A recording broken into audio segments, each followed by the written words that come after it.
and today we're reacting to most painful car accident deaths ever.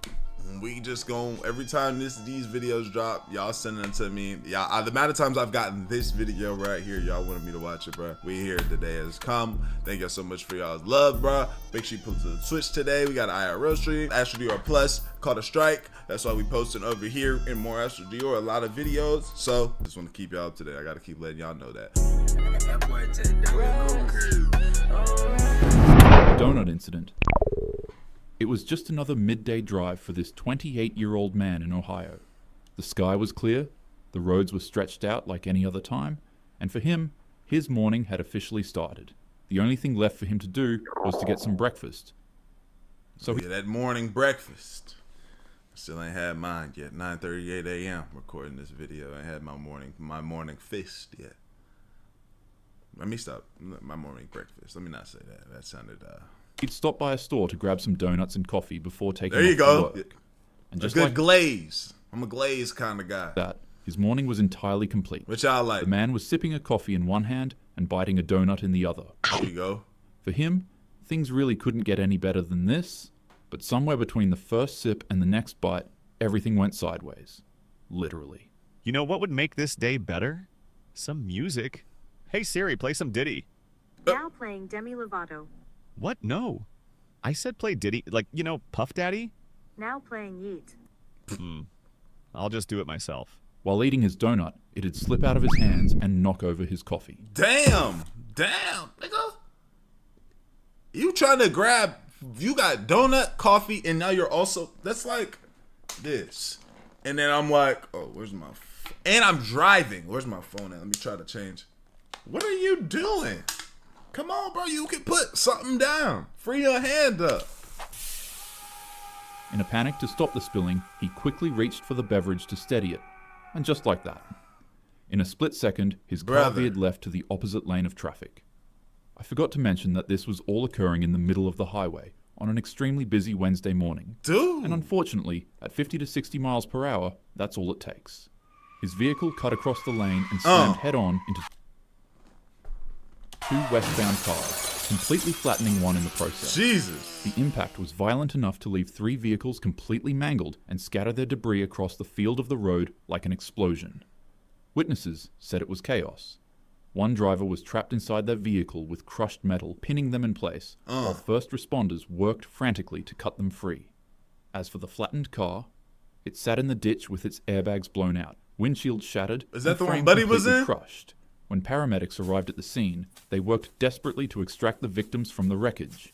They would even try to bring out the body in the flattened vehicle, and to their sheer horror, the victim was still alive. Oh, the crews God. would immediately transfer both individuals to the University Hospital's Geauga Medical Center, while a third refused further treatment. To everyone's total shock, all the victims in this accident survived with no life-threatening injuries. Wow. The man responsible was quickly identified and questioned. His rambunctious craving for donuts and coffee on the highway had turned a quiet Ohio road into a disaster scene. Police instantly cited him on the spot. On the highway, quiet road. How does that work? Sometimes it's not speed or weather or a drunk driver that causes the crash. Everybody survived. Sometimes it can simply just be a donut, so don't drive while distracted. Well, I'm so happy to hear that everybody survived, though. 35. Honestly, this one was a little too depressing, so I decided to take it out. Instead, for this incident, you can just look at this cute rabbit for a bit. Wow. Hell Train. It was the Wow. Just like that. evening rush on February 3rd, 2015 in Valhalla, New York. Commuters boarded the Metro North train. He got Salah in there. He had Joe on the other one. Now I need me one. That was headed for the suburbs after a long day in Manhattan. At the same time, a 49-year-old mother from Edgemont was behind the wheel of her Mercedes SUV. She had just left work and was cutting through unfamiliar backroads due to an earlier accident on the highway. She approached the Commerce Street crossing, a dangerous grade-level track where warning lights flashed and gates descended. But instead of stopping, as you might have already guessed, her SUV ended up in the worst place possible. The tracks. Like any other normal person. As soon as that were to even, like, I'm stuck, like, my car could not even been stuck. All I had to do was just press on the gas a little bit harder. As soon as the tracks get stuck, I'm already up. the way I done seen, bro, I remember one time, bro, I hate seeing videos where, like, you know, people think like animals or something. Not really. Like, if an animal, it's like an animal thing, and somebody gets ate, okay, that's different. But, like, you know, people be liking to watch videos where, oh, yeah, this man died. Look, he died right here. Bro, I'm not trying to see that. But one day, bro, so I think there was a cow on the railroad tracks, bro, and somebody was showing me the video, and the train hit bro, the nigga exploded, bro. Jesus. I'm like, bro, you showing me this shit? I was upset, right? So, anyway, just that alone, and the way I've seen a train take the back of an Amazon truck off, nah, I'm getting out immediately. And whoever's in there with me, come on, bro. You'd think that she would reverse her car out of harm's way, right? Well, you'd be wrong. Instead, she drove forward, accidentally stopping on the rails as the crossing gate came down behind her, pinning her vehicle into one place.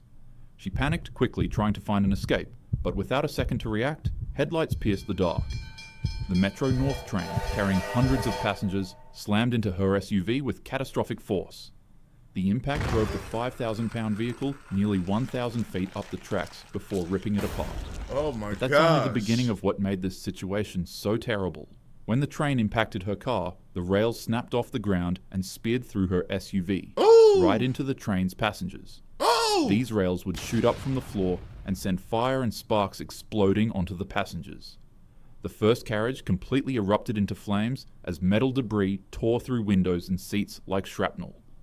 At the rear of the train, riders only felt a slight bump, but up at the front, it was a pure nightmare. Smoke filled the cars, people screamed, and sections of rail shot through the cabin like burning javelins. People desperately clawed at jammed doors, but the heat was unbearable and too suffocating. The smell of burning seats, fuel, and flesh is all that survivors could remember when trying to escape. The scene was described as literal hell on a train. When the fire finally died down, 6 people were gone and 15 others were severely injured. The SUV was obliterated, and the train was left mangled and scarred by the flames. Wow, look at this. This remains the deadliest crash in Metro North Railroad's history. And the moral is as simple as it is brutal. When you're on the road, I guess it goes without having to say that the woman didn't make it. Always be attentive and learn to react quickly. Most of the time, roads are actually pretty boring, and honestly, they don't really have crazy things like this happening all the time. But in the rare case you end up in a situation like this, be prepared and always act fast. Guillotine. The stands were packed. Families, fans, and journalists gathered shoulder to shoulder. Bro, this is like, I am not a events, concert person, club person. Like, I can't be like this, bro. This is like the most, and like, I can't even enjoy whatever I'm here to see like this. I can't. I'm this guy right here, bruh. I can't. I almost died listening to Location by Khalid living like this. My people know. For anybody new. I was at a thing called Mala Luna. Feel me? I'm sitting right here. Cause at first I'm at the back. I'm right here. Say this is me. Say this is me right here. All the rest of the people behind, there was nobody there. I'm at the back. Khalid Location, it was going up at the time. He started playing it. Bunch of people. Now I'm this guy, and now all these people behind me. I said, oh no. Send me your location. Nigga, I start turning around. At some point, I just told my girl, I said, hold my bag. I just started pushing through. I'm pushing through there. I had to get out, man. Shoulder to shoulder, watching the 24 hours of Le Mans. Cars from Mercedes, Jaguar, and Ferrari screamed down the straightaways, pushing limits that the track itself had never been designed to handle. Then came lap 35.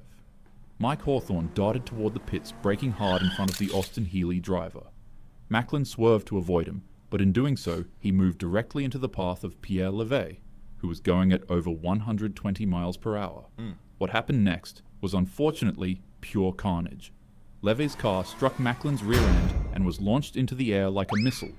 The man's car literally started flying, and of course, it'd be aimed at nothing other than tightly packed crowds of bystanders enjoying their favorite cars racing on the track. The Mercedes would smash into the spectator in front of the grandstand, and on impact, it would immediately disintegrate. The car's heaviest components like the engine block, suspension, and radiator tore free and hurled into the crowd with the force of artillery shells, obliterating dozens on impact. However, the worst part was the hood. It was sharp, silver, and launched out of the car the fastest, making it form a spinning motion Oh like a my sword blade. gosh. The hood would fly into the crowd and sever the heads of multiple spectators watching in the stands. Oh, because you wanted to have a good time. Survivors would later describe this scene as the hood decapitating tightly jammed spectators like a guillotine. By the time the smoke cleared, at least 82 people were gone and hundreds more were injured. This event would later on become known as the 1955 Le Mans disaster, and it would remain the most catastrophic accident in racing history. Yeah, A little fun fact about this event is that the organizers wouldn't allow the race to stop. They'd ensure that the drivers kept competing so that the venue didn't ensue into a mass panic and block medical responders from being able to enter in. Alright. This event would be Makes so sense. shocking to the world at the time that multiple countries across Europe banned motorsports altogether until safety standards could be improved. Shout out No them. matter how exciting or important something feels in the moment, it's never worth risking lives by ignoring safety. One bad decision can hurt not just you, but everyone around you.